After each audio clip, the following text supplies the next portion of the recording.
Broadcasting from Manhattan Beach and the World Wide Web, you're listening to CHSR, HealthyLife.net. As a service to our listeners, this program is for general information and entertainment purposes only. CHSR HealthyLife.net does not recommend, endorse, or object to the views, products, or topics expressed or discussed by show hosts or their guests. We suggest you always consult with your own personal, medical, financial, or legal advisor.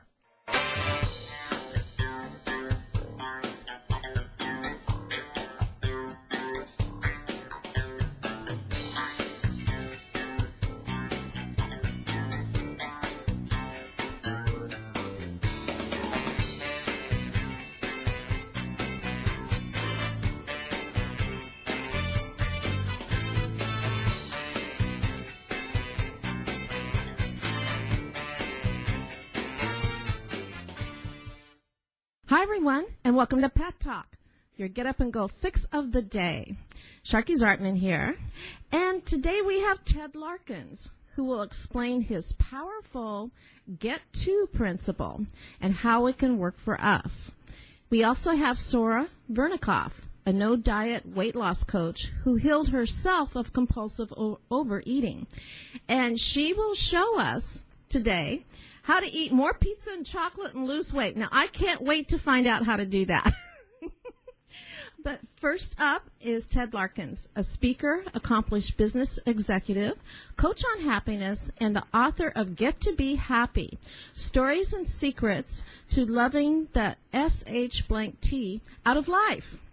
After meeting Mother Teresa, partying with Bon Jovi, experiencing the death of his business partner and then the loss of his daughter, Ted has come to an understanding of life that is actually transforming lives.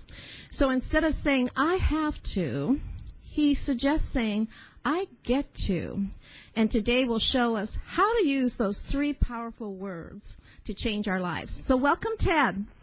Sharkie, thank you for having me. It's great to be here. Yeah, I'm excited. I was reading your book, and I've actually been practicing your philosophy this week, and it really does make a difference.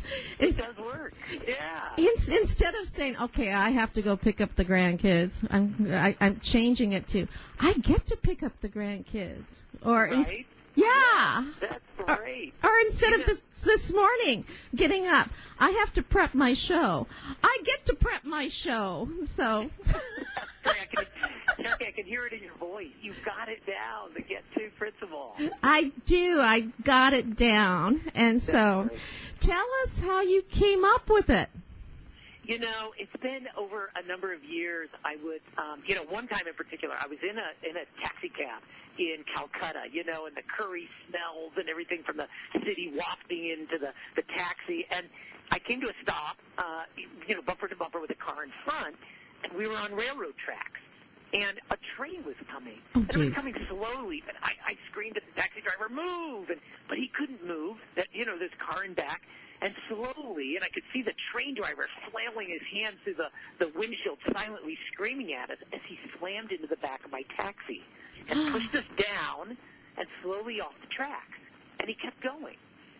And then in that moment of silence, instead of, I could feel myself going down why did this happen to me, all this crap in my mind, I smiled. And I don't know why, but I smiled and I said, I got to experience that.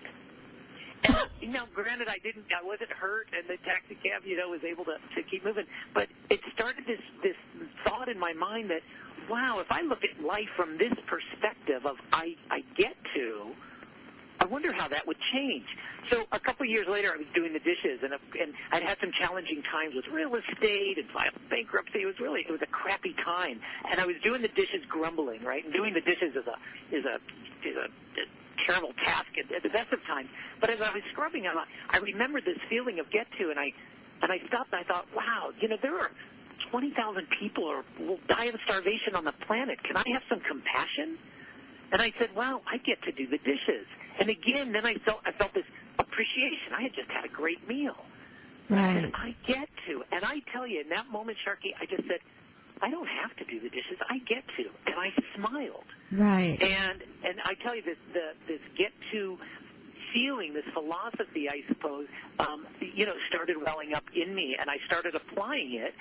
Soon after that, my wife said, "Oh, you got to play with your boy." I had an 11-year-old son, and I said, "Oh yeah, I got to play with him." And I thought, wait, no, I don't have to. I get to. And in that moment, again, I had compassion, this moment of quietness. I had compassion for, the parents that aren't going to be able to play with their kids, and great appreciation for my 11-year-old with his colored green hair. And I smiled. I said, "Will, I get to play with you." And it just changed the whole dynamic. And from that moment on, really, I don't say I have to. I say I get to, and it changes, how I am in life and what life is bringing to me, and it's very powerful. Right. I was looking through your book, Get to Be Happy, and you have so many stories in there. So these stories, are they after you decided on this philosophy or before? It was all kind of a growing through over time. What I did is this, when I had that experience with my son, and this is with the impetus for writing the book, which really came in 2015. And as I reflected back, and I even looked back at some Facebook posts and things like that, right, where I was most successful, I realized I was saying, "Oh, I get to do that," because it opened up a space of acceptance and compassion. And as I looked at it, I realized that, when we say I have to, it's filled with a victim mentality. Right. And it's just part of our culture. Oh, I have to. I gotta get a cup of coffee. It's like filled with drudgery. It's like, no, I get to. And so as it all just kind of culminated, I said, I'm going to write this down. And I was doing a 4-hour train commute up to Hollywood from my home down in southern Orange County in California. And during the 4-hour train ride, 2 hours each way, I said, I'm going to write. And I started writing it, and the get to kind of came out in the book as I reflected back, and I've been sharing it ever since, and it's pretty cool. And just like you, people are saying, "Wow, I get to." Right. Yeah. Really. I kind of smile when I say that to myself, but I got to tell you, the story about you being a pilot, that kind of scared me. The part about the pilot? Yeah. Oh, my goodness. Right? It was so fun. I tell you, getting up in an airplane and taking controls like that. And this is back in 1988 when I got the pilot. It was well before 9/11 or any of that happened. You could just go out, and it was like picking up a rental car. I just went out and just in a plane and flew around. I didn't know what I was doing. It was crazy. Jeez, that sounded like scary. You get to be a pilot, but I don't think I would have gotten in that plane with you. No. I think some of my, I was a bartender at the time at the Sheraton down in San Diego, and the waitresses and the other fellow bartenders, we would go out on the weekends or our days off and fly out to Catalina for lunch or up to Big Bear to go skiing. And they really known my lack of competence. You're right, Sharkie. They would not have gotten in the plane with me. But we were safe. We did okay. And we had a really great time. Okay, yeah. So and you talk about meeting various people from Mother Teresa to John Bon Jovi. Now, how have these people influenced your viewpoint on life, and did it apply to the Get To principle? Yeah. The biggest thing, the first thing that really happened for me, when I met John, in the Bon Jovi band, I negotiated the rights for a slot machine deal for John and the band a number of years ago. And we'd been negotiating. We'd done this deal. It was a pretty big deal. And John and the band came over to Tokyo for a concert, and I was introduced to John, backstage. And he was a jerk.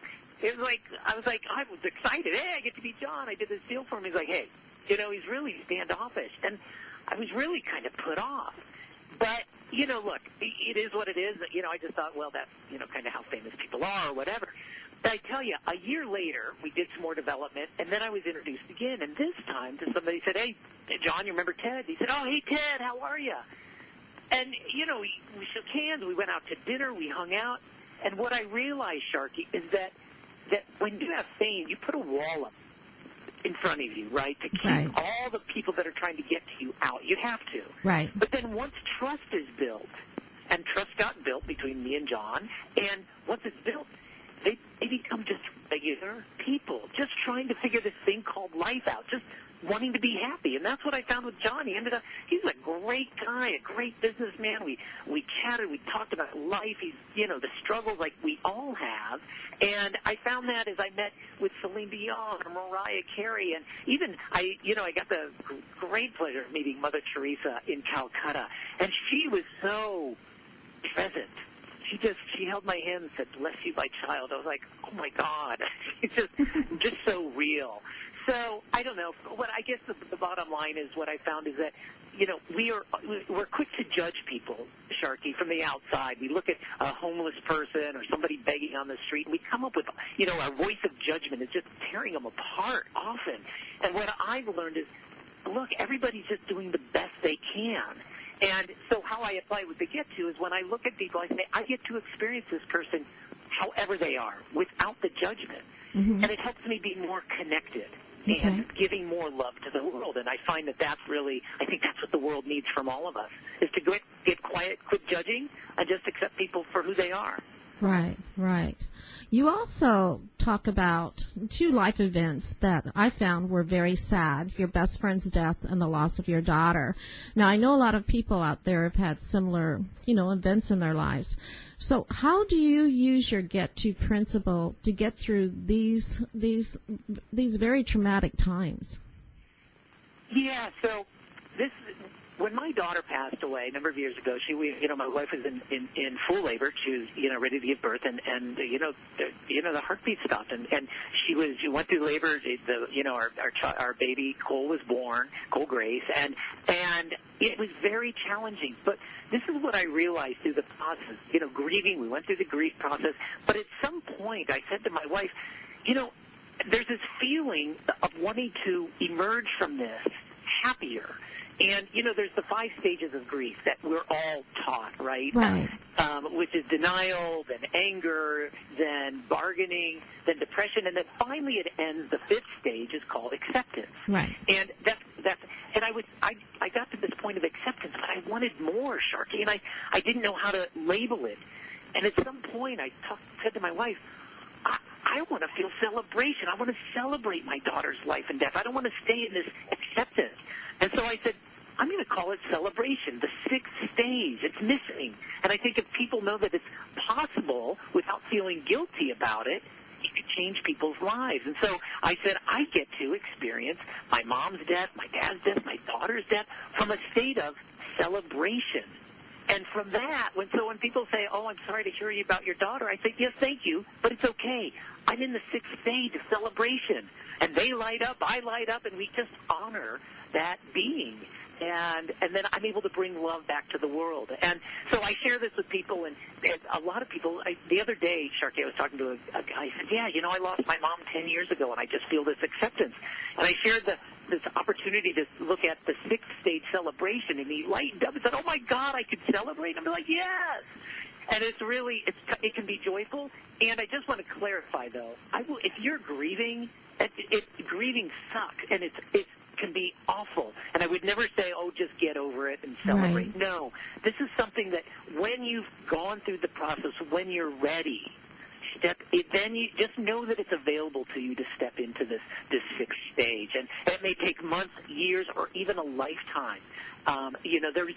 There's no right way to do grieving. It can be awful, but just know that this is out there. There's a possibility to move to a different level. All right. Yeah, I teach the stages of grief and death and dying, but I know that people go through the stages differently and sometimes in different orders, right? Yeah.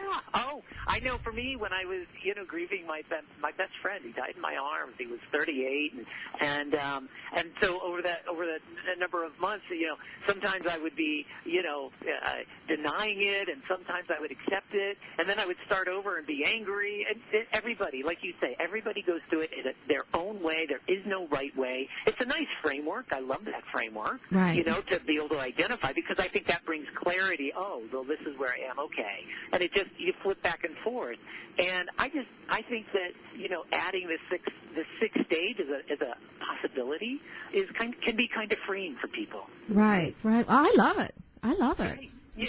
Yeah, why not? And I've gotten just some great feedback from people on it. Right.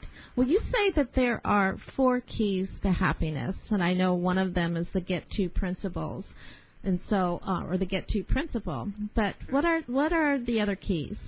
I mean, the keys to happiness are, in my mind, and if you ask anybody, there's a bunch of different ways or keys, but my 4 keys are this. First, you need to have a purpose. You have to identify really, where you're going in life. If you haven't taken time to, okay, this is what I want from this lifetime.